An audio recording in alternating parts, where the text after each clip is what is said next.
Hey everyone, welcome back. We are here in Heritage Landing Golf and Country Club. This is a Lennar private gated golf community. Today we're going to check out their coach models. We're going to check out the second floor.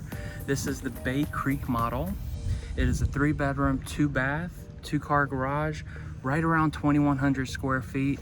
The fact that it's on the second floor means that it's going to be a little bit larger than the bottom floor model.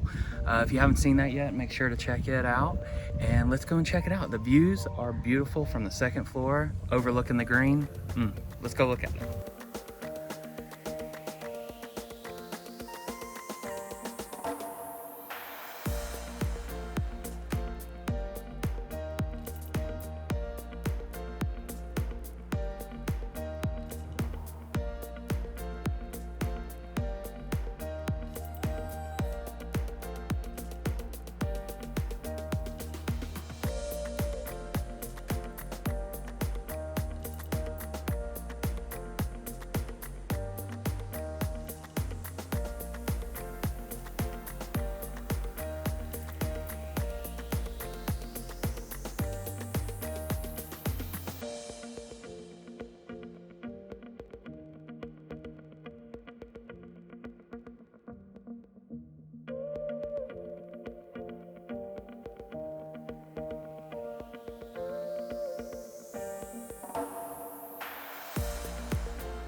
Well, thank you for joining us on this tour. If you have any questions about this home or any of the other homes here in Heritage Landing, please feel free to reach out. They do have new construction options available as well as resales. So please, if you have any questions or would like to book your own tour here of Heritage Landing Golf and Country Club, please feel free to reach out.